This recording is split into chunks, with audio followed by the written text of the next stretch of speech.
কুল্লু নাফসিন যায়িকাতুল মাউত, সূরা আনকাবুতের 57 নম্বর আয়াতে আল্লাহ বলেন প্রত্যেকটা নফস মৃত্যুর স্বাদ গ্রহণ করবে। তো এই জায়গাটা আমরা এবার আমার বক্তব্যটা আবার বুঝবেন। রাসূল সাল্লাল্লাহু আলাইহি সাল্লাম দুনিয়ার জীবনে ইন্তেকাল করেছেন, কোনো সন্দেহ নাই। হ্যাঁ, বরজখী জীবন, কবরের জীবনে রাসূল সাল্লাল্লাহু আলাইহি সাল্লাম জীবিত। তো বলছিলাম নবীজি সাল্লাল্লাহু আলাইহি সাল্লামের ইন্তেকাল হবে ওই সময়গুলা সহিহ বুখারীর 6285 নম্বর হাদিস শোনাচ্ছে। আম্মা জান আয়েশা সিদ্দিকা রাদিয়াল্লাহু তাআলা আনহা বলেন, ইন্না কুন্না আজওয়াজান নবী সাল্লাল্লাহু আলাইহি ওয়াসাল্লাম ইনদা, আমরা আল্লাহ রাসূলের কাছে সবাই আছি, সব বিবিরা আল্লাহ নবীর কাছে। ফালাম তুগাদার মিন্না ওয়াহিদা, আমাদের মাঝে একজন বিবিও অনুপস্থিত নাই, সবাই উপস্থিত নবীর কাছে, আমরা সব বিবিরা আছি। ফাআকবালাত ফাতিমাতু আলাইহাস সালাম তামশি, আম্মা জান আয়েশা বলেন ইতিমধ্যে ফাতেমা হেঁটে হেঁটে ঘরে প্রবেশ করছে, নবীর দরবারে প্রবেশ করছে। ফাতেমা আল্লাহ রাসূলের কাছে প্রবেশ করার পর আল্লাহ নবী ফাতেমাকে যখন দেখলেন, দেখার পর আল্লাহ নবী বললেন মারহাবা, স্বাগতম। এরপর বললেন মারহাবান বি ইবনাতি, আমার কন্যা, আমার কলিজার টুকরা, তোমাকে স্বাগতম, আসো। সুম্মা আজলাসাহা আন ইয়ামিনিহি আও আন শিমালি, আম্মা জান আয়েশা বলেন আল্লাহ নবী ফাতেমাকে ডান পাশে অথবা বাম পাশে বসাইলেন। ফাতেমাকে নবীজি ডান পাশে অথবা বাম পাশে বসাইলেন, মেয়েরে স্বাগত জানায়া ডানে অথবা বামে বসাইলেন। বসানোর পর হাদিসটা মন দিয়ে শুনেন, ফাসাররাহাত নবী সাল্লাল্লাহু আলাইহি ওয়াসাল্লাম, নবীজি ফাতেমাকে কানে কানে গোপনে কি বলছে, কথা বলছে। ফাবাকাত বুকাআন শাদীদা, কানে কানে গোপনে কথা বলার সাথে সাথে ফাতেমা রাদিয়াল্লাহু তাআলা আনহা কান্না শুরু করে দিছে। শুধু কান্না না, প্রচন্ড কান্না করতেছে। কান্না করতে করতে এক পর্যায়ে রাসূলুল্লাহ সাল্লাল্লাহু আলাইহি সাল্লাম যখন দেখলেন, ফালাম্মা রাআ হুজনাহা, মেয়েকে যখন ভারাক্রান্ত দেখলেন, মেয়ের দুঃখটা যখন দেখলেন, দেখার পর নবীজি আবার ডাক দিলেন, ডেকে বসিয়ে সাররাহা সানিয়া, দ্বিতীয়বার গোপনে আবার কিছু বললেন। কয়বার হলো গোপন কথা? প্রথমবার গোপন কথা বলার পর ফাতেমা রাদিয়াল্লাহু তাআলা আনহা কি শুরু করলেন? কান্নাকাটি। ফাসাররাহা সানিয়া, আল্লাহ নবী দ্বিতীয়বার আবার গোপন কথা বললেন। দ্বিতীয়বার গোপন কথা বলার পর আম্মা জান আয়েশা বলেন ফাইদা হিয়া তাদহাকু, আমি তাকায় দেখলাম ফাতেমা হাসা শুরু করছে। এবার কি করে? হাসে। প্রথমবার গোপনে কিছু একটা বললেন, ফাতেমা কান্না করলেন। দ্বিতীয়বার গোপনে কিছু একটা বললেন, ফাতেমা হাসা শুরু করছে। তো ফাতেমা রাদিয়াল্লাহু তাআলা আনহা যখন এখান থেকে উঠে আসছে, আমি ফাতেমা রাদিয়াল্লাহু তাআলা আনহাকে জিজ্ঞাসা করলাম, রাসূলুল্লাহ সাল্লাল্লাহু আলাইহি সাল্লাম আপনাকে গোপনে কি বলছে? প্রথমে গোপনে কিছু একটা বলছে, ওয়ান্তি তাবকিনা, আপনি কান্না করলেন। এরপরে আপনাকে কি জানি একটা বলছে, এরপর বলার পর আপনি হাসলেন। আমাকে কি একটু ব্যাপারটা বলা যাবে? ফাতেমা রাদিয়াল্লাহু তাআলা আনহা জবাব দিলেন, মা কুনতু লিউফশিয়া আলা রাসূলিল্লাহি সাল্লাল্লাহু আলাইহি ওয়াসাল্লাম, আমি আল্লাহর নবীর এই গোপন কথা আপনাকে বলতে পারবো না। তাহলে কথাটা বলতে পারবো না, জানায়া দিলেন। ফালাম্মা তুওয়াফিয়া রাসূলুল্লাহি সাল্লাল্লাহু আলাইহি ওয়াসাল্লাম, আল্লাহ নবী যখন ইন্তেকাল করলেন, দুনিয়া থেকে বিদায় নিলেন, বিদায় নেওয়ার পর আম্মা জান আয়েশা বলেন, আমি ফাতেমাকে বললাম, ফাতেমা আযামতু আলাইকি, ফাতেমা আমি আপনাকে শপথ দিয়ে বলতেছি, মেহেরবানি করে আমাকে বলেন আল্লাহ নবী গোপনে আপনাকে কি বলছেন। যেই কথাটা বলার পর প্রথমে আপনি কান্না করলেন, আবার আপনাকে গোপনে কিছু একটা বলার পর আপনি হাসলেন, আমি ব্যাপারটা জানতে চাই।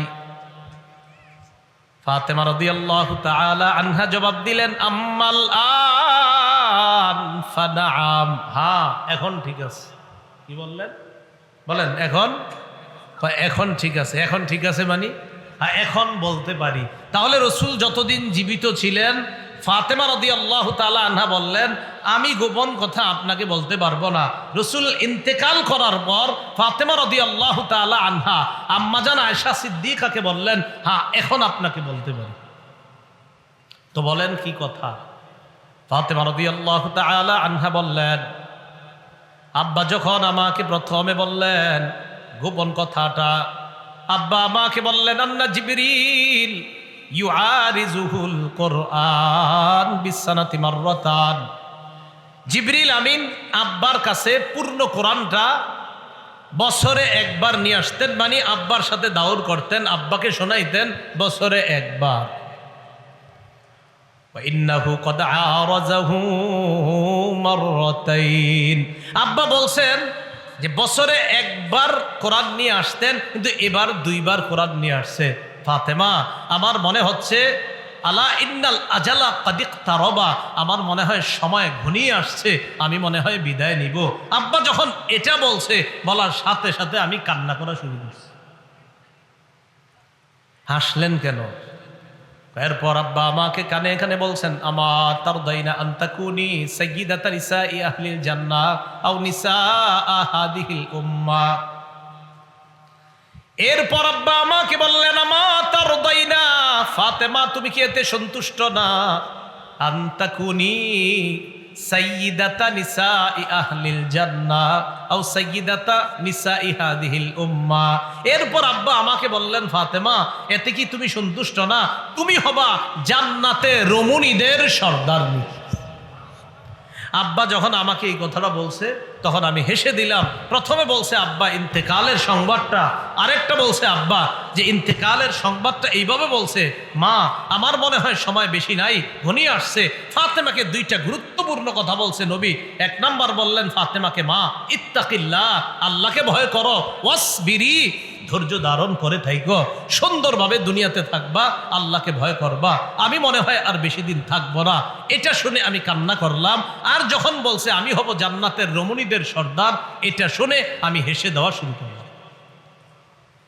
এই হাদিস দ্বারা কি বোঝা যায়? প্রয়োজনীয় গোপন কথা ব্যক্তি ইন্তেকালের পরে বলা যায়। প্রয়োজনীয় গোপন কথা ব্যক্তি মারা যাওয়ার পরে বলা কি আছে? জায়েজ আছে। কখন জায়েজ? যিনি এই গোপন কথাটা বলবেন তিনি এটা বলা যদি প্রয়োজন মনে করেন। যেমন হযরত আনাস রাসূল ইন্তেকালের পরে গোপন কথা বলাটা প্রয়োজন মনে করে নাই, তার আম্মাকেও বলে নাই। ফাতেমা রাদিয়াল্লাহু তাআলা আনহা গোপন কথাটা বলার প্রয়োজনীয়তা মনে করেছে, তাই আম্মাজান আয়েশা সিদ্দিকাকে বলে দিয়েছে। তাহলে কয়েকটা বিষয় আমরা ক্লিয়ার হলাম। গুনাহের ব্যাপারে গোপন কথা বলা যাবে না, সীমালঙ্ঘনের ব্যাপারে গোপন কথা বলা যাবে না, রসুলের নাফরমানির কথা গোপনেও বলা যাবে না, প্রকাশ্যেও বলা যাবে না। হ্যাঁ, তাকওয়ার কথা, পুণ্যের কথা গোপনে বলা যাবে। যদি তিনজন একসাথে কোথাও থাকি সেখানে দুইজনে গোপনে কথা না বলা, কেন বলেন তো? তৃতীয় জন কষ্ট পেতে পারে। তিনের বেশি থাকলে সেখানে গোপনে কথা বলা যাবে। এই কথাগুলো আমাদের খুব খেয়াল রাখতে হবে। এইভাবে দুইজন কানাঘুষা কথা বলে অন্য মুসলমানকে আমরা কষ্ট দেওয়া থেকে আল্লাহ আমাদেরকে হেফাজত করেন। আজকে আমরা আমাদের চলার পথে কিছু বিষয় আছে, বিষয়গুলো সম্পর্কে আমরা জানব। আল্লাহ পাক রব্বুল আলামিন বলেন আলাম তারা আন্নাল্লাহা ইয়ালামু মা ফিস সামাওয়াতি ওয়া মা ফিল আরদ। আপনি কি লক্ষ্য করেন না, দেখেন না? আল্লাহ পাক রব্বুল আলামিন ইয়ালামু, জানেন, মা ফিস সামাওয়াতি ওয়া মা ফিল আরদ, আসমান জমিনের যা কিছু আছে সব আল্লাহ জানেন। মা ইয়াকুনু মিন নাজওয়া সালাসাতিন ইল্লা হুয়া রাবিউহুম, তিনজনের মাঝে যখন কোনো গোপন কথাবার্তা হয়, গোপন আলোচনা হয়, ইল্লা হুয়া রাবিউহুম, এই তিনজনের চতুর্থ জন আল্লাহ। তিনজনের চতুর্থ জনকে আল্লাহ। ওয়ালা খামসাতিন ইল্লা হুয়া সাদিসুহুম, পাঁচজনের মাঝে যখন কোনো গোপন আলোচনা হয়, কথাবার্তা হয়, ইল্লা হুয়া সাদিসুহুম, সেখানে ষষ্ঠ জন আল্লাহ থাকেন। ওয়ালা আদনা মিন যালিকা ওয়ালা আকসারা ইল্লা হুয়া মাআহুম আইনামা কানু, তিনজনের চেয়ে কম হোক অথবা পাঁচজনের চেয়ে বেশি হোক, মোট কথা কম বেশি যতজনই কোনো গোপন কথা বলে, তাদের মনে রাখতে হবে এখানে আমরা দুজন আছি তো তৃতীয় জন আল্লাহ, তিনজন আছি তো চতুর্থ জন আল্লাহ আছেন, আমরা চারজন আছি তো পঞ্চম জন আল্লাহ আছেন, আমরা পাঁচজন আছি তো ষষ্ঠ জন আল্লাহ আছেন। এই কথা মনে রাখা। সুম্মা ইউনাব্বিউহুম বিমা আমিলু ইয়াউমাল কিয়ামাহ, অতঃপর কিয়ামতের দিন আল্লাহ তাদের আমল সম্পর্কে তাদেরকে অবহিত করবেন, তাদেরকে জানিয়ে দিবেন। ইন্নাল্লাহা বিকুল্লি শাইইন আলিম, নিশ্চয় আল্লাহ সব বিষয়ে পূর্ণ অবগত, সম্যক অবগত। তো আমরা যখন কোনো গোপন কথা বলি দুইজন তিনজন,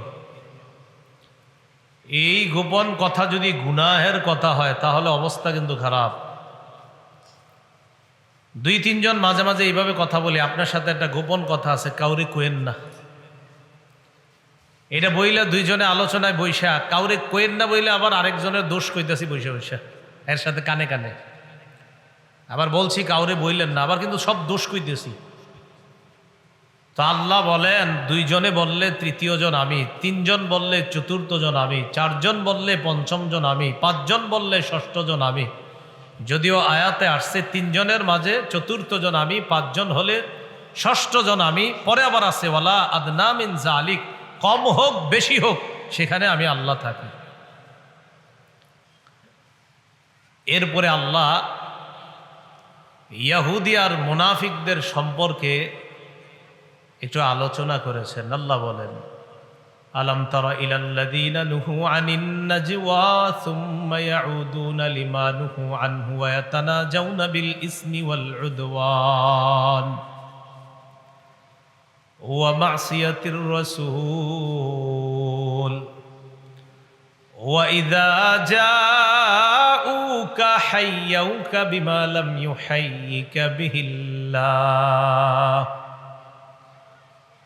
আপনি কি তাদের প্রতি লক্ষ্য করেন না যাদেরকে নিষেধ করা হয়েছে, আনিন নাজওয়া, গোপনে সলা পরামর্শ করতে যাদেরকে নিষেধ করা হয়েছে, গোপন কথাবার্তা, যাদেরকে গোপন কথাবার্তা বলতে নিষেধ করা হয়েছে। মুনাফিক আর ইহুদিরা একসাথে বৈশা গোপনে কথা বলতো সাহাবায়ে কেরামের বিরুদ্ধে, অথবা এমন এমন কথা বলতো, মনে করেন একজন সামনে দিয়ে যাইতেছে তো ইহুদি মুনাফিকরা এইভাবে গোপনে কিছু একটা বলতো ইঙ্গিত কইরা, তো অনেক সময় সাহাবায়ে কেরাম ভয় পেয়ে যেতেন, ঘটনা কি বলতেছে আল্লাহ জানে। বিষয়টা নবীজিকে জানাইছেন, হুজুর আমাদেরকে দেখলে তারা এমন করে, ব্যাপারটা কি? আল্লাহ আয়াত নাজিল করে দিলেন এদেরকে বলে দেন এইভাবে যেন গোপনে কথাবার্তা না বলে। আল্লাহ বলার পরেও এরা এই অভ্যাসটা পরিত্যাগ করে নাই। তো রাসূলুল্লাহ সাল্লাল্লাহু আলাইহি সাল্লামকে আল্লাহ জানিয়ে দিলেন যে আপনি কি তাদের প্রতি লক্ষ্য করেন নাই যাদেরকে নিষেধ করা হয়েছে, গোপন কথাবার্তা বলতে নিষেধ করা হয়েছে, এরপরেও তারা গোপন কথাবার্তা বলে। সুম্মা ইয়াউদুনা লিমা নুহু আনহু ওয়া ইয়াতানাজাউনা বিল ইসমি ওয়াল উদওয়ানি ওয়া মাসিয়াতির রাসূল, এরপরেও তারা ওই কাজের পুনরাবৃত্তি করে যেই কাজের প্রতি তাদেরকে নিষেধ করা হয়েছে। ওয়া ইয়াতানাজাউনা বিল ইসমি ওয়াল উদওয়ান, তাদেরকে গুনাহের ব্যাপারে গোপনে কথা বলতে নিষেধ করা হয়েছে। সীমা লঙ্ঘন করার ক্ষেত্রে তারা যেন গোপনে কথাবার্তা না বলে এই ব্যাপারে নিষেধ করা হয়েছে। ওয়ামাসিয়াতির রসুল, তারা যেন রসুলের বিরোধিতা না করে, এই ব্যাপারে তাদেরকে নিষেধ করা হয়েছে। আর কি, ওয়াইদা জাউকা হাইয়াউকা বিমা লাম ইউহাইকা বিহিল্লাহ, এই সমস্ত বেঈমানগুলা আপনারে যখন অভিবাদন জানায়, এমন ভাষায় এমন শব্দে অভিবাদন জানায়, যেই ভাষায় যেই শব্দে আল্লাহ আপনাকে অভিবাদন জানায় না, এরা আপনাকে এইভাবে অভিবাদন জানায়। কিভাবে? রসুলকে বলতো আসসালামু আলাইকা, সাম মানে হলো মৃত্যু, ধ্বংস। নবীজিরে বলতো আপনার উপর ধ্বংস হোক, আপনার মরণ হোক, নাউজুবিল্লাহ। সালাম মানে শান্তি, সালাম মানে কি? আর সাম মানে ধ্বংস, মৃত্যু। তো তারা নবীজিরে এইভাবে বলতো আসসালামু আলাইকুম, ধ্বংস হোক, মৃত্যু হোক আপনার। আম্মা জান আয়েশা সিদ্দিকা একদিন শুই না ভিতর থেকে বলছে ওয়ালাইকুম আসসালাম, তোমরা ধ্বংস হোক। নবীজি বললেন আয়েশা এইভাবে বলবা না, তারা বলুক, তুমি বলবা না। এই ব্যাপারগুলো আল্লাহ কোরআনে বললেন, তারা আপনাকে এমনভাবে অভিবাদন জানায়, যেইভাবে অভিবাদন জানানো থেকে আপনাকে তারা যেন এইভাবে অভিবাদন না জানায়, আমি আল্লাহর পক্ষ থেকে নিষেধ করা হয়েছে। এই জায়গায় কতগুলো বিষয় খুব মনোযোগ দিয়ে শুনেন। গোপনে কথা বলা নিষেধ। কিভাবে গোপনে কথা বলা নিষেধ করা হলো আয়াতগুলোতে।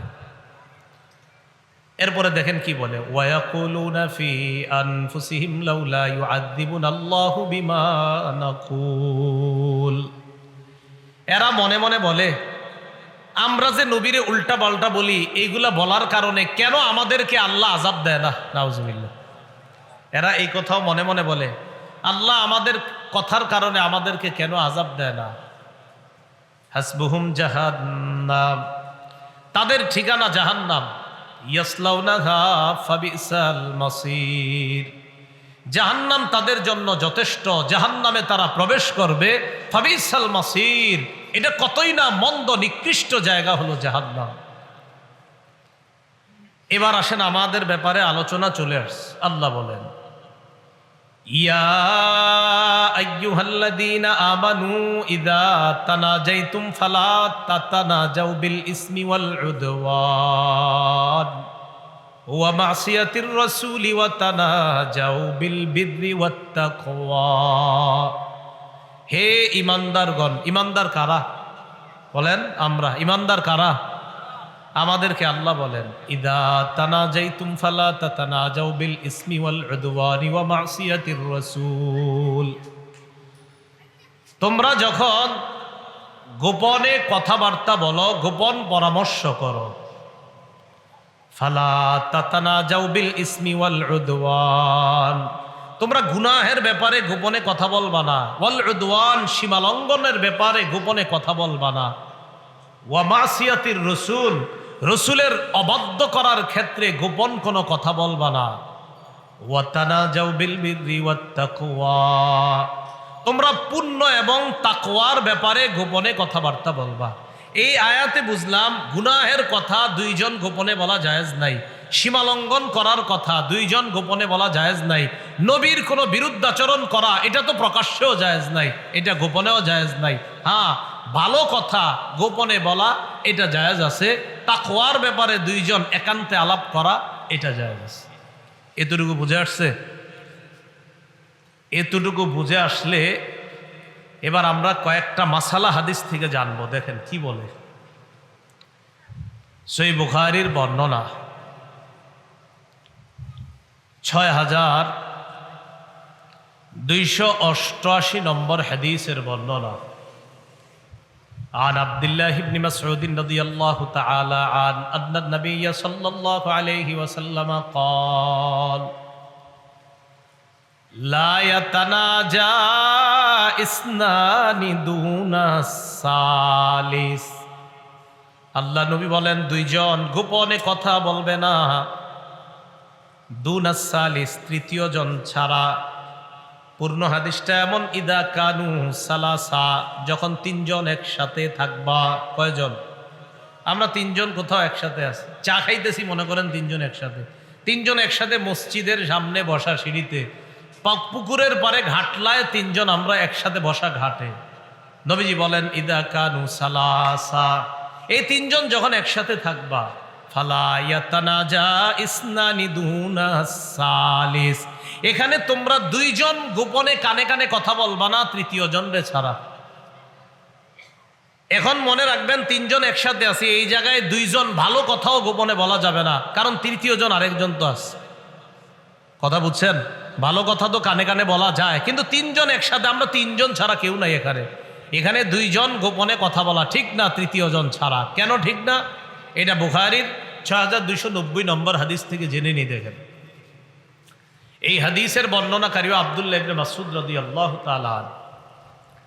عن عبد الله بن مسعود رضي الله تعالى عنه قال رسول الله صلى الله عليه وسلم, নবীজি বলেন ইদা কুনতুম সালাসা, যখন তোমরা তিনজন থাকবা, ফালা ইয়াতানাজা রাজুলানে দুনাল আখার, তখন দুই ব্যক্তি যেন তৃতীয় জন ছাড়া কথা না বলে, হাত্তা তাখতালিতু বিন্নাস, তবে তিনজনের বেশি হইলে সমস্যা নাই। এই জায়গায় আপনারা অনেকে বসা, এখন মাদ্রাসার মোতামিম কানে কানে আইসা যদি আমারে কিছু বলে সমস্যা নাই, কারণ এখানে কি আমরা তিনজন না অনেক অনেক, তো যদি তিনজনের বেশি হয় সমস্যা নাই। নবীজি বলেন তিনজন শুধু হইলে একজন আরেকজনের সাথে গোপনে বলবা না। কেন? আজালা আইয়ুহজিনা, হতে পারে তোমরা দুইজন কথার কারণে তৃতীয় জন কষ্ট পাবে, তোমরা দুইজন কানে কানে কথা বলার কারণে তৃতীয় জন কষ্ট পাবে। এই জন্য বললেন তিনজন একসাথে থাকলে দুইজন কানে কানে ভালো কথাও যদি বলো, তৃতীয় জন ভাববে আল্লাহ জানে কি কইছে, নাকি আমার বিরুদ্ধে কিছু। রাসূলুল্লাহ সাল্লাল্লাহু আলাইহি সাল্লাম বললেন তিনজন থাকলে দুইজনে বলবা না। কেন? তৃতীয় জন কষ্ট পাইতে পারে। হ্যাঁ, যদি তিনজনের বেশি হয় তাহলে সমস্যা নাই, কারণ অসংখ্য লোকের মাঝে দুইজন কানে কানে বললে এখানে কেউ কোনো ভিতরে কিছু আনবে না যে কি বলতেছে, কারণ এক একজন মানুষ এক এক মনের থাকে। কিন্তু শুধু তিনজন থাকলে দুইজন যদি কথা বলি তো আরেকজন চিন্তা করবে আল্লাহ জানে কি কথা, না আমার বিরুদ্ধে কোনো কথা, কষ্ট পাবে। এই জন্য রাসূল নিষেধ করলেন। তো আল্লাহ বললেন তোমরা গোপনে কথা বলবার, গুনাহের কথা বলবা না, সীমালঙ্ঘনের কথা বলবা না, রসুলের নাফরমানির কথা বলবা না, আর তাকওয়ার কথা বলো, পুণ্যের কথা বলো। বাকি হাদিস থেকে জানলাম তিনজন একসাথে থাকলে দুইজন কানে কানে কথা না বলা। কেন? তৃতীয় জন কষ্ট পাইতে পারে। সহিহ বুখারীর বর্ণনা 6291 নম্বর হাদিস। এই হাদিসের মধ্যে আসছে, এটাও আব্দুল্লাহ ইবনে মাসউদ রাদিয়াল্লাহু তাআলা আনহুর বর্ণনা। এই জায়গাটা শোনার আগে একটা বাংলা মনে রাখবো। প্রয়োজনে অনেকের সামনে আইসা গোপন কোনো কথা যদি কেউ বলে দেয় যেটা ইসলামের উপকার আছে, তখন এই জাতীয় কথা কানে কানে বললে এটা কোনো সমস্যা নেই। সহিহ বুখারীর 6291 নম্বর হাদিসের বর্ণনা। এটাও আব্দুল্লাহ ইবনে মাসউদের বর্ণনা। হাদিসটা মন দিয়ে শুনলে মাসালাটা আপনাদের সামনে ক্লিয়ার হয়ে যাবে। আন আব্দুল্লাহ ইবনে মাসউদ রাদিয়াল্লাহু তাআলা আনহু قال بينما النبي صلى الله عليه وسلم قسم النبي صلى الله عليه وسلم يوما قسمتان, রাসূলুল্লাহ সাল্লাল্লাহু আলাইহি সাল্লাম একদিন বন্টন করলেন। কি করলেন? বন্টন, বিভিন্ন মাল বন্টন, এরকম মাল বন্টন করলেন। ফাকালা রাজুলুম মিনাল আনসার, এক আনসারী ব্যক্তি দাঁড়িয়ে বললেন ইন্না হাদিহি লাকিসমাতুন মা উরিদা বিহা ওয়াজহুল্লাহ। অনুবাদ শোনার আগে একবার পড়েন নাউজুবিল্লাহ, অনুবাদ শুনেও পড়বেন নাউজুবিল্লাহ। নবীজি বন্টন করলেন, এক ব্যক্তি দাঁড়ায়া বলল নবী এই বন্টনে আল্লাহর সন্তুষ্টির প্রতি লক্ষ্য রাখেননি। নবীর ব্যাপারে এক ব্যক্তি কয় নবী নাকি বন্টনে আল্লাহর সন্তুষ্টির প্রতি লক্ষ্য রাখে নাই। এই কথা যখন আব্দুল্লাহ ইবনে মাসউদ রাদিয়াল্লাহু তাআলা আনহু শুনলেন, তিনি বলেন ফাকুলতু লা আতিয়ান নবী সাল্লাল্লাহু আলাইহি ওয়াসাল্লাম, তিনি বলেন আমি মনে মনে বললাম আমি অবশ্যই আল্লাহ রসুলের কাছে যাব, ব্যাপারটা নবীরে জানাইতে হবে। ফাতাইতুহু ফাসারারতুহু, আল্লাহ নবীর কাছে আসলাম, আসার পর কানে কানে কথাটা বললাম, ইয়া রাসূলুল্লাহ, আপনি যে অমুক জায়গায় বন্টন করলেন, এই বন্টনে নাকি আপনি আল্লাহর সন্তুষ্টির প্রতি লক্ষ্য রাখেননি, এমন একটা কথা ওই ব্যক্তি বলছে। ইয়া রাসূলুল্লাহ, নবীজি এই কথা শোনার পর আব্দুল্লাহ ইবনে মাসউদ বলেন, ইহমাররা ওয়াজহুহু, আল্লাহ নবীর চেহারা মোবারক লাল হয়ে গেছে। কানে কানে বলছে কিন্তু, হুজুর এরকম এরকম একজন বলছে, আপনি এরকম করছেন। তাহলে দেখেন, এই গোপনে বলাটা এটা ঠিক আছে, কারণ এটা আল্লাহর রসুলকে আঘাত করে এক ব্যক্তি কথা বলছে। সাথে সাথে আব্দুল্লাহ ইবনে মাসউদ কানে কানে গিয়ে বলতেছে, হুজুর অমুকে বলছে আপনি নাকি বন্টনে আল্লাহর সন্তুষ্টির প্রতি লক্ষ্য রাখেন নাই। নবী এটা শুই না, চেহারা মুবারক লাল হয়ে গেছে। সাথে সাথে বললেন, রাহিমাল্লাহু আলা মূসা। আরেক বর্ণনায় রহমাতুল্লাহি আলা মূসা, লাকাদ উদিয়া মূসা। নবীজি সাল্লাল্লাহু আলাইহি ওয়াসাল্লাম বলেন, মূসা নবীর প্রতি আল্লাহর দয়া, আল্লাহ রহম করেন। লাকাদ উজিয়া মূসা বিআকসার মিন হাযা ফাসাবারা। মূসা নবীরে আমার চেয়েও বেশি কষ্ট দেওয়া হয়েছে, তিনি ধৈর্য ধারণ করছেন। আমি না হয় এতটুকু কথা শুনলাম, তো আমার চেয়ে মূসা নবী আরো বেশি ধৈর্য ধারণ করছেন। মানে নবী বুঝাইছে, এমন এক কথা আমার ব্যাপারে বলছে যেটা ধৈর্য রাখার মতো কথা না। যা হোক, মূসা নবীরে আমার চেয়ে বেশি কষ্ট দেওয়া হয়েছে, মূসা নবী ধৈর্য ধারণ করেছেন, ঠিক আছে আমিও ধৈর্য ধারণ করব। নবীরে এমন কথা বলছে, নবী সাথে সাথে বললেন, লাকাদ উজিয়া মূসা বিআকসার মিন হাযা। মূসা নবীরে এর চাইতে বেশি কষ্ট দেওয়া হয়েছে, ফাসাবারা, তিনি ধৈর্য ধারণ করেছেন। তাহলে এইখানে দেখেন, নবীজি বন্টন করছে, বন্টনের সময় এক ব্যক্তি এমন এক কথা বলছে যে আব্দুল্লাহ ইবনে মাসউদ দৌড়ে গিয়ে নবীর কানে কানে, হুজুর এরকম কথা বলছে। তাহলে এই জায়গায় কানে কানে কথাটা নগদ বলে দেওয়াটা জরুরি ছিল, তাই কানে তারে তাড়াতাড়ি গিয়ে বলে দিচ্ছে। মাঝে মাঝে প্রয়োজনীয় কথা লম্বা সময় অনেকের মাঝে হতে পারে, তখন আমরা যারা দূরে থাকবো অনেক সময় দুই আলেম পাশাপাশি বৈশা আপনার আস্তে আস্তে কথা বলে, এখানে আমরা 10-12 জন আছি, আমাদের উচিত আসলে তাদেরকে সুযোগ করে দেওয়া। আমরা এখানে অন্তর্ভুক্ত না হয়ে, অনুপ্রবেশ না করে আমরা অন্য কোনো কাজে লেগে যাওয়াটাই ভালো, যদি অনেক বেশি লোক হই। সহিহ বুখারীর 6292 নম্বর হাদিসের বর্ণনা। عن أنس بن مالك رضي الله تعالى عنه قال أقيمت الصلاة وناجى ورجل يناجي رسول الله صلى الله عليه وسلم। একামত হয়ে গেছে নামাজের, আপনি কতবার দাঁড়াচ্ছেন? হ্যাঁ, এই যে ভাই যথেষ্ট ডিস্টার্ব করছেন শুরু থেকে।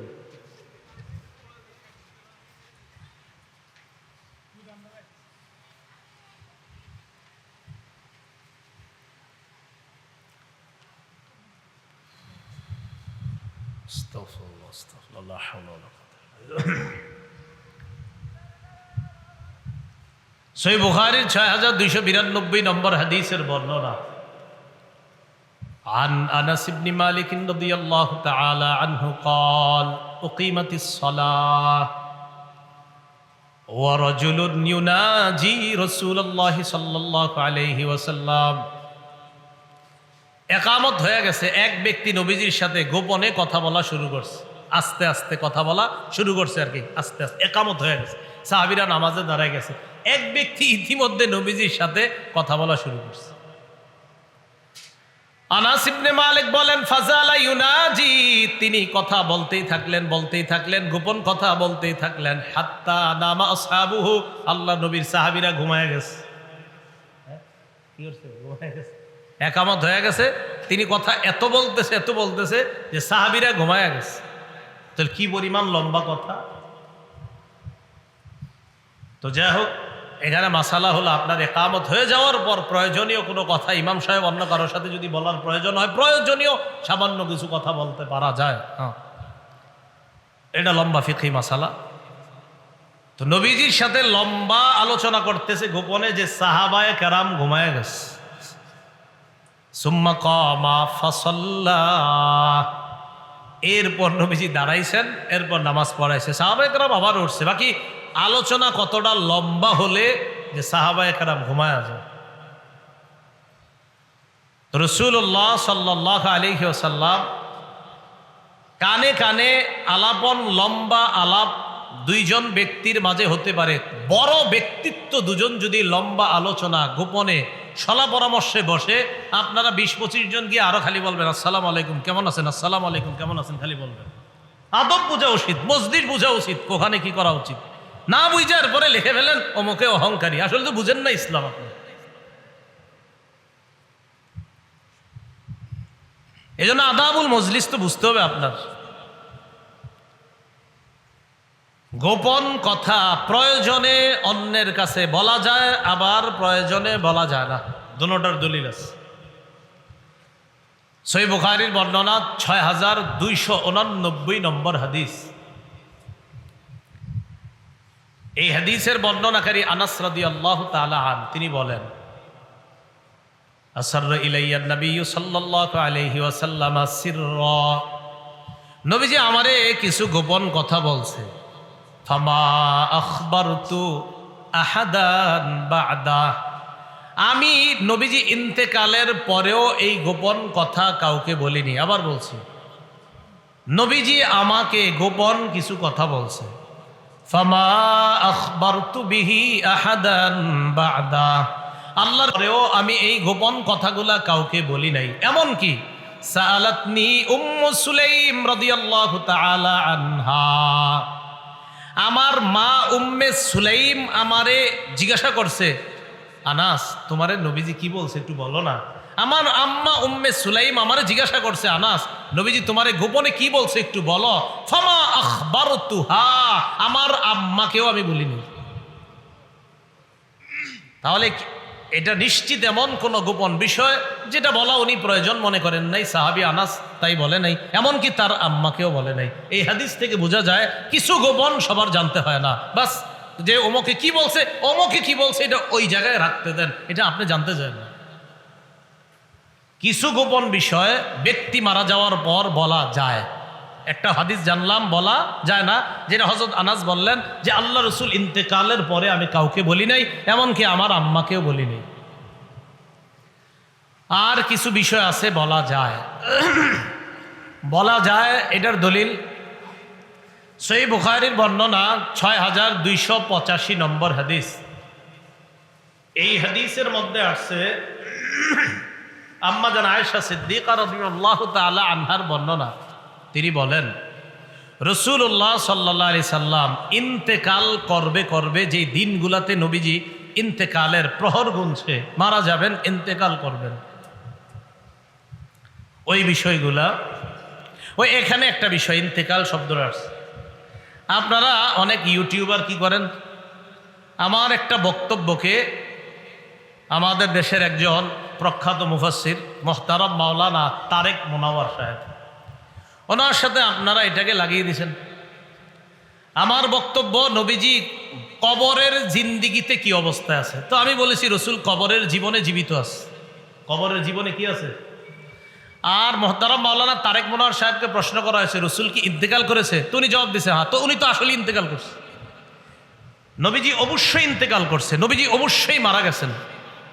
ওমা মুহাম্মাদুন ইল্লা রসুল, আল্লাহ বলেন মুহাম্মদ সাল্লাল্লাহু আলাইহি সাল্লাম একজন রসুল ছাড়া কিছু না। কদ খালাত মিন ক্বাবলিহির রসুল, তার পূর্বে অনেক রসুল অতিবাহিত হয়ে গিয়েছে, তারা আসছে দুনিয়া থেকে বিদায় নিছে।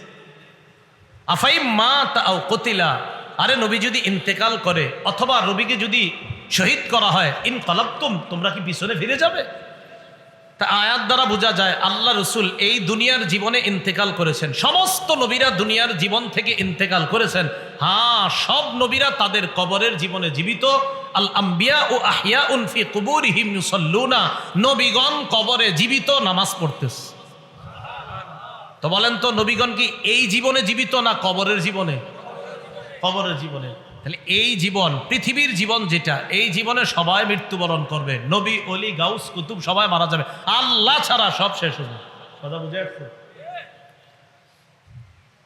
কুল্লু নাফসিন যায়িকাতুল মাউত, সূরা আনকাবুতের 57 নম্বর আয়াতে আল্লাহ বলেন প্রত্যেকটা নফস মৃত্যুর স্বাদ গ্রহণ করবে। তো এই জায়গাটা আমরা এবার আমার বক্তব্যটা আবার বুঝবেন। রসুল সাল্লাল্লাহু আলাইহি সাল্লাম দুনিয়ার জীবনে ইন্তেকাল করেছেন, কোনো সন্দেহ নাই। হ্যাঁ, বরজখী জীবন, কবরের জীবনে রসুল সাল্লাল্লাহু আলাইহি সাল্লাম জীবিত। তো বলছিলাম নবীজি সাল্লাল্লাহু আলাইহি সাল্লামের ইন্তেকাল হবে ওই সময়গুলা সহিহ বুখারীর 6285 নম্বর হাদিস শোনাচ্ছে। আম্মা জান আয়েশা সিদ্দিকা রাদিয়াল্লাহু তাআলা আনহা বলেন, ইন্না কুন্না আজওয়াজান নবী সাল্লাল্লাহু আলাইহি ওয়াসাল্লাম ইনদা, আমরা আল্লাহ রসুলের কাছে সবাই আছি, সব বিবিরা আল্লাহ নবীর কাছে। ফালাম তুগাদার মিন্না ওয়াহিদা, আমাদের মাঝে একজন বিবিও অনুপস্থিত নাই, সবাই উপস্থিত নবীর কাছে, আমরা সব বিবিরা আছি। ফাআকবালাত ফাতিমাতু আলাইহাস সালাম তামশি, আম্মা জান আয়েশা বলেন ইতিমধ্যে ফাতেমা হেঁটে হেঁটে ঘরে প্রবেশ করছে, নবীর দরবারে প্রবেশ করছে। ফাতেমা আল্লাহ রসুলের কাছে প্রবেশ করার পর আল্লাহ নবী ফাতেমাকে যখন দেখলেন, দেখার পর আল্লাহ নবী বললেন মারহাবা, স্বাগতম। এরপর বললেন মারহাবান বিইবনাতি, আমার কন্যা, আমার কলিজার টুকরা, তোমাকে স্বাগতম, আসো। সুম্মা আজলাসাহা আন ইয়ামিনিহি আও আন শিমালি, আম্মা জান আয়েশা বলেন আল্লাহ নবী ফাতেমাকে ডান পাশে অথবা বাম পাশে বসাইলেন। ফাতেমাকে নবীজি ডান পাশে অথবা বাম পাশে বসাইলেন, মেয়েরে স্বাগত জানায়া ডানে অথবা বামে বসাইলেন। বসানোর পর হাদিসটা মন দিয়ে শোনেন, ফাসাররাহাত নবী সাল্লাল্লাহু আলাইহি ওয়াসাল্লাম, নবীজি ফাতেমাকে কানে কানে গোপনে কি বলছে, কথা বলছে। ফাবাকাত বুকাআন শাদীদা, কানে কানে গোপনে কথা বলার সাথে সাথে ফাতেমা রাদিয়াল্লাহু তাআলা আনহা কান্না শুরু করে দিছে। শুধু কান্না না, প্রচন্ড কান্না করতেছে। কান্না করতে করতে এক পর্যায়ে রাসূলুল্লাহ সাল্লাল্লাহু আলাইহি সাল্লাম যখন দেখলেন, ফালাম্মা রাআ হুজনাহা, মেয়েকে যখন ভারাক্রান্ত দেখলেন, মেয়ের দুঃখটা যখন দেখলেন, দেখার পর নবীজি আবার ডাক দিলেন, ডেকে বসিয়ে সাররাহা সানিয়া, দ্বিতীয়বার গোপনে আবার কিছু বললেন। কয়বার হলো গোপন কথা? প্রথমবার গোপন কথা বলার পর ফাতেমা রাদিয়াল্লাহু তাআলা আনহা কি শুরু করলেন? কান্নাকাটি। ফাসাররাহা সানিয়া, আল্লাহ নবী দ্বিতীয়বার আবার গোপন কথা বললেন। দ্বিতীয়বার গোপন কথা বলার পর আম্মা জান আয়েশা বলেন ফাইদা হিয়া তাদহাকু, আমি তাকায় দেখলাম ফাতেমা হাসা শুরু করছে। এবার কি করে? হাসে। প্রথমবার গোপনে কিছু একটা বললেন, ফাতেমা কান্না করলেন। দ্বিতীয়বার গোপনে কিছু একটা বললেন, ফাতেমা হাসা শুরু করছে।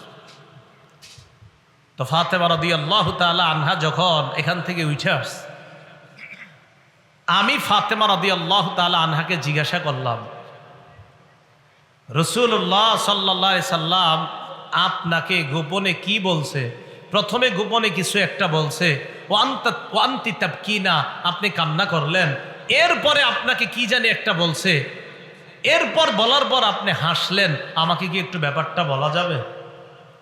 ফাতেমা রাদিয়াল্লাহু তাআলা আনহা জবাব দিলেন, মা কুনতু লিউফশিয়া আলা রাসূলিল্লাহি সাল্লাল্লাহু আলাইহি ওয়াসাল্লাম, আমি আল্লাহর নবীর এই গোপন কথা আপনাকে বলতে পারবো না। তাহলে কথাটা বলতে পারবো না, জানাইয়া দিলেন।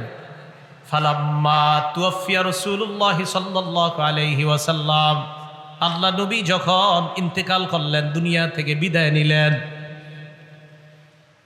বিদায় নেওয়ার পর আম্মা জান আয়েশা বলেন, আমি ফাতেমাকে বললাম, ফাতেমা আযামতু আলাইকি, ফাতেমা আমি আপনাকে শপথ দিয়ে বলতেছি, মেহেরবানি করে আমাকে বলেন আল্লাহ নবী গোপনে আপনাকে কি বলছেন।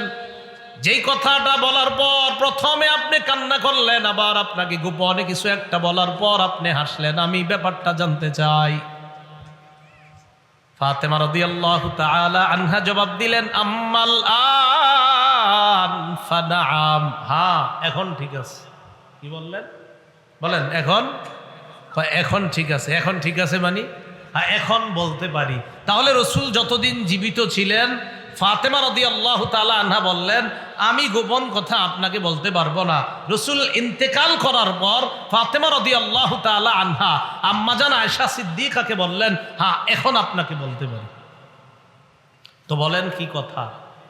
ফাতেমা রাদিয়াল্লাহু তাআলা আনহা বললেন আব্বা যখন আমাকে প্রথমে বললেন গোপন কথাটা, আব্বা আমাকে বললেন আন্না জিবরিল ইউআরিজুহুল কুরআন বিসসানাতি মাররাতান।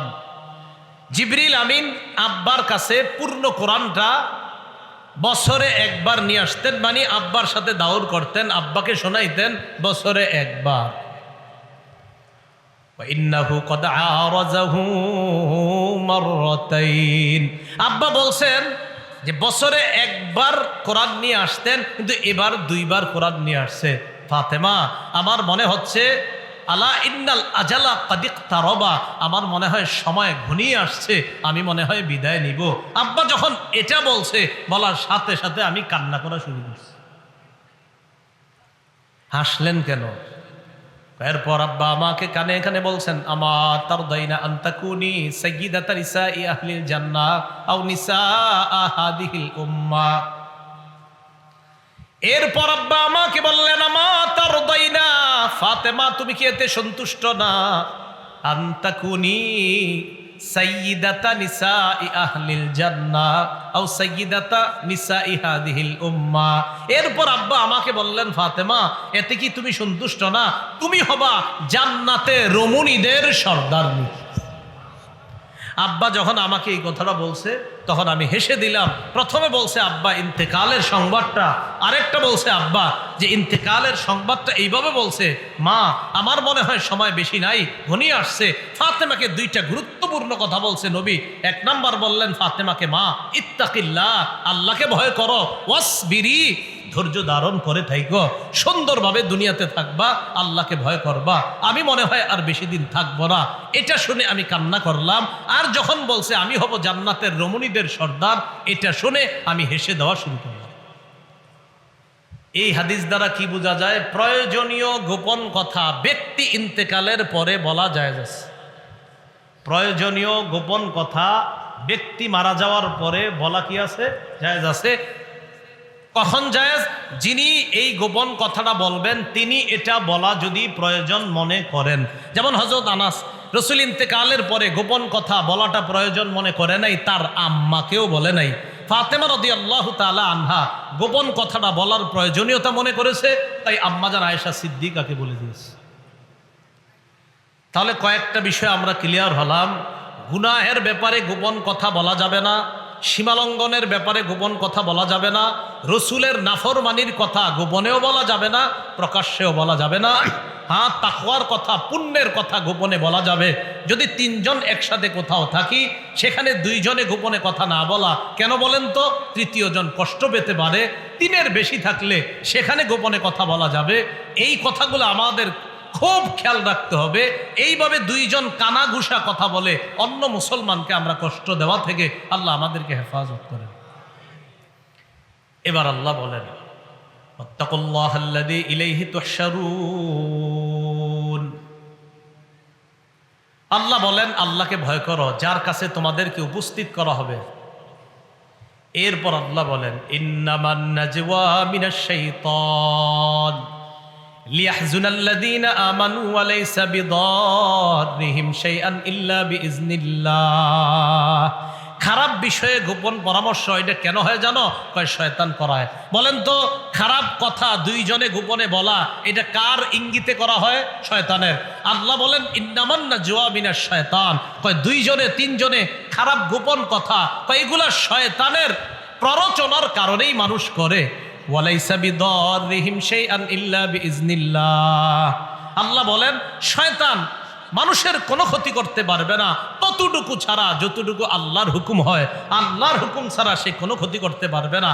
বাকি এই আয়াত থেকে একটা বিষয় জানলাম, আমরা 3 জন 4 জন 10 জনও যদি গোপনে কারো গীবত করি, আল্লাহ রসুল বলেন এই যে গোপন গীবত করলা এটা শয়তানের প্ররোচনায় তোমরা করলা। 2 জন হোক 3 জন হোক, গোপনে খারাপ কোনো কথা বলা এটা শয়তানের কাজ। ওয়ালাল্লাহি ফাল্যাতাওয়াক্কালিল মুমিনুন, মুমিনদের উচিত আল্লাহর কাছে ভরসা করা, আল্লাহর উপর ভরসা করা।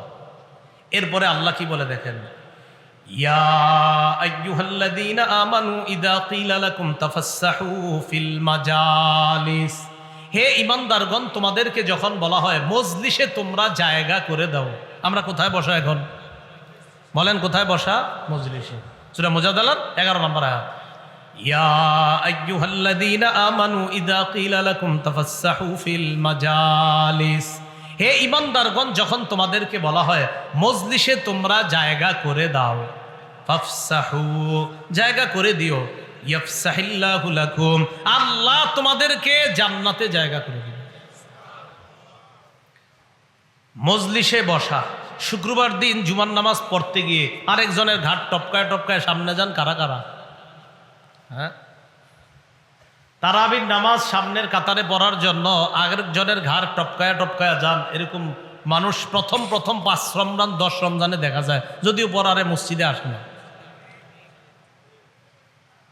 এই যে মজলিসের মধ্যে বসেন, নাহা রাসূলুল্লাহ সাল্লাল্লাহু আলাইহি ওয়াসাল্লাম আইয়ুকামার রাজুলু মিন মাজলিসিহি হাত্তা ইয়াজলিসা ফীহি আখার সুম্মা ইয়াজলিসা ফীহি আখার, রসুল নিষেধ করেছেন কোনো ব্যক্তিকে তার মজলিস থেকে উঠায়া সেখানে গিয়ে কেউ বসতে, এটা আল্লাহ রসুলের নিষেধ। আপনারা যে যেখানে বসা, কোনো ব্যক্তি আইসা যদি আপনাদের এখান থেকে কাউকে উঠায়া সে এখানে বসে, এটা রসুল নিষেধ করেছেন। হ্যাঁ, ওয়ালাকিন তাফাসসাহু ওয়া তাওয়াসসাউ, হ্যাঁ তোমরা জায়গা করে দিতে পারো, প্রশস্ত করে দিতে পারো, জি জি বসেন, এখানে বসেন, এরকম জায়গা করে দিতে পারো। রাসূলুল্লাহ সাল্লাল্লাহু আলাইহি সাল্লাম মজলিসে যখন বসতেন, যখন আমরা এখন সবাই কোনো মজলিসে বসার জন্য পজিশন চাই, সবাই বলেন কি চাই? পজিশন। কথার কথা, এখানে তো একজন আলোচনা করতেছে, আমরা একটা মিটিংয়ে বসছি কোথাও, এরকম 10, 12, 20 জন এমনি এক জায়গায় কথা বলার জন্য বসছি, 4-5 জন কথা বলবো, তখন ওখানেও সবাই চাই যে আমি একটু পজিশনে বসি। অথচ আল্লাহ রসুলের চাইতে বড় আল্লাহর পরে আর কেউ নাই, তিনিও মজলিসের মধ্যে পজিশন চাইতেন না। রাসূলুল্লাহ সহিহ বুখারী 63 নম্বর হাদিস, আন আনাস ইবনে মালিক রাদিয়াল্লাহু তাআলা আন নবী সাল্লাল্লাহু আলাইহি ওয়াসাল্লাম قال, শুধু তাই না, আমাদের এই মঞ্চগুলোতেও বসা নিয়ে লেখালেখি হয় যে অমুকে নিচে বসা, অমুকে উপরে বসা। কেন? বোঝা গেল পজিশন নিয়ে আমাদের মাঝেও ঝামেলা হয়।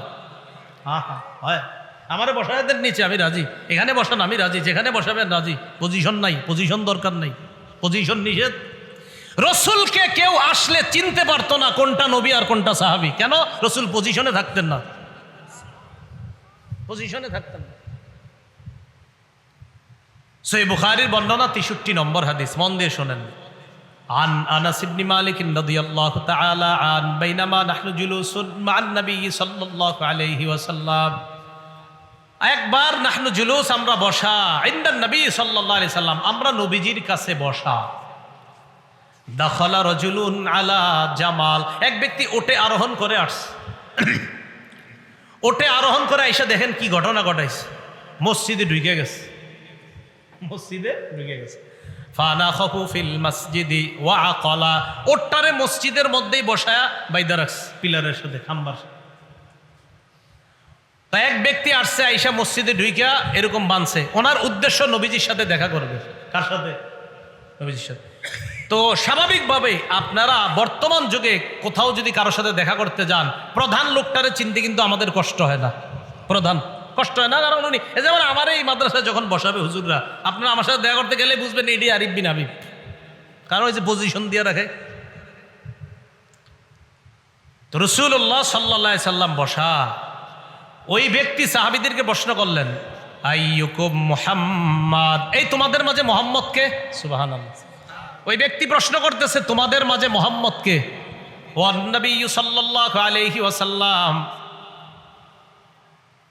আনাস ইবনে মালিক বলেন, ও নবী ও নবীজি সাল্লাল্লাহু আলাইহি সাল্লাম তখন বাইনা যাহরানি আসহাবিহি, নবীজি সাল্লাল্লাহু আলাইহি সাল্লাম তখন তার সাহাবীদের মাঝেই আছে, যাদের মাঝে ওই ব্যক্তি নবীরে খুঁজতেছে, নবী সাহাবীদের মাঝেই তখন আছে।